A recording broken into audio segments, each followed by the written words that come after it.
उस इमारत की ओर खिंचा चला जा रहा था। रास्ते में धूल, सूखे पेड़ के पत्ते, डरावनी खामोशी, खंडर बन चुकी थी वह इमारत। एंड्रू की सांस फूल रही थी। इतनी ठंड में भी चेहरे से पसीना टपक रहा था। हर कदम और भी भारी होता जा रहा था।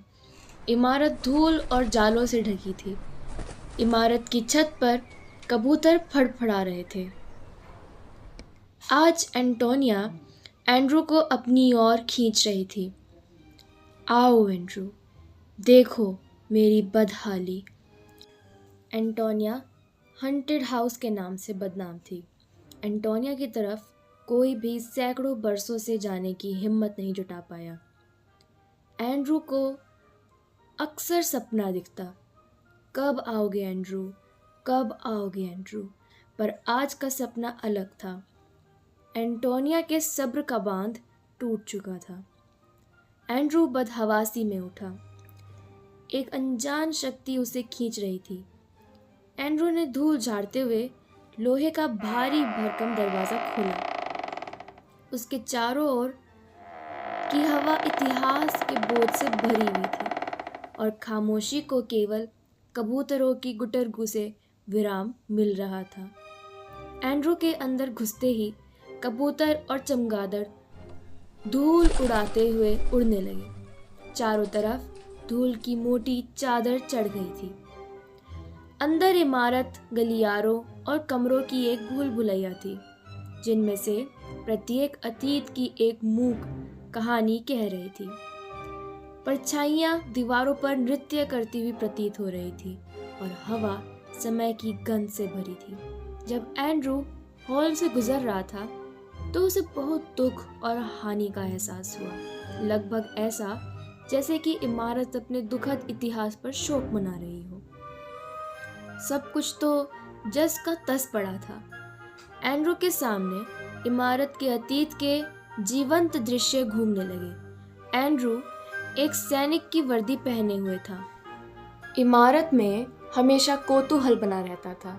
सभी गलियारे एक सामूहिक हाल में खुलते थे, जहाँ एक ज़रूरतों का सामान का बाजार सजता था, जहाँ कुछ मस्खरे लोगों का मनोरंजन करते थे। अक्सर विभिन्न अवसरों पर नृत्य का आनंद लिया जाता था और एंटोनिया के युवाओं के नैन मटक्के भी वहीं होते थे। हाल के बीचों बीच एक फव्वारा था। एंटोनिया जीवंत थी। लोग एक शानदार जीवन जी रहे थे। एंटोनिया शहर की सबसे विख्यात जगह थी। एंड्रू एंटोनिया के बाहर एक सैनिक बूथ पर तैनात था। एंटोनिया को एंड्रू पर पूरा भरोसा था। एंड्रू के रहते एंटोनिया अपने को सुरक्षित महसूस करती थी। एंटोनिया की लड़कियां अक्सर एंड्रू को छेड़ कर निकलती थी। बुजुर्ग महिलाएं और बच्चों को भी प्यारा था एंड्रू। सेकेंड वर्ल्ड वॉर की आहट शुरू हो चुकी थी, लेकिन एंटोनिया के लोग बेखबर थे और सबसे सुरक्षित थे।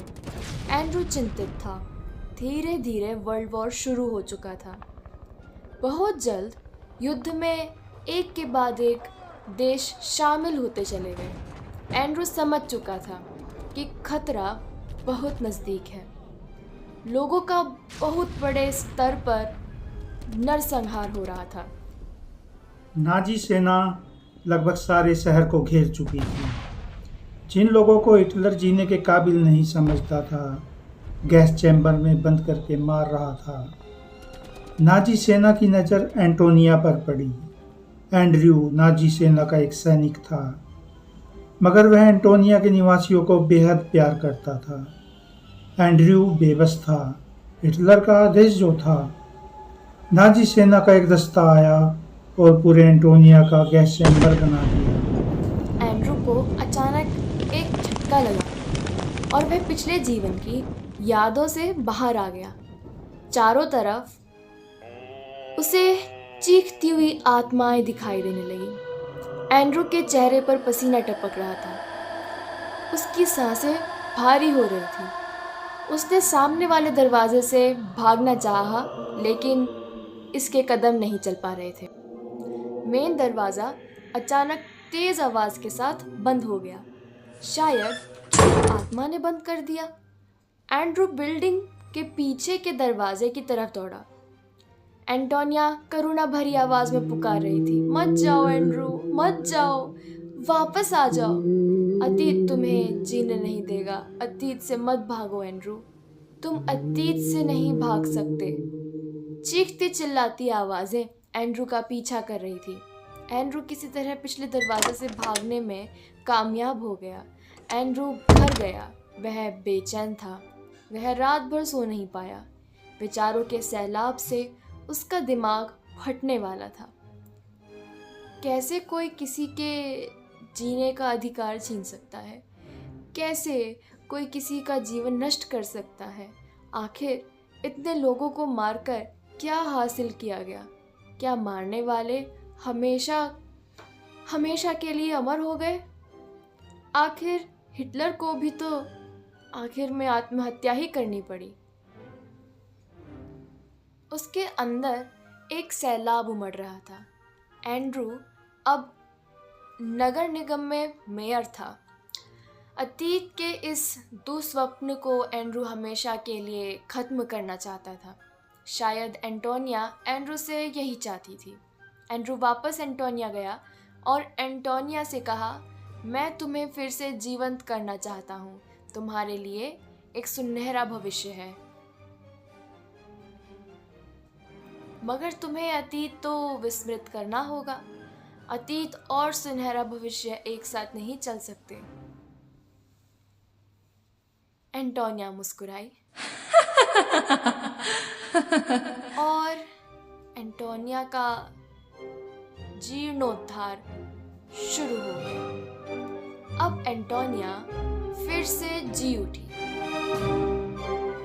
हॉन्टेड हाउस लोगों को प्रिय डेस्टिनेशन बन गया।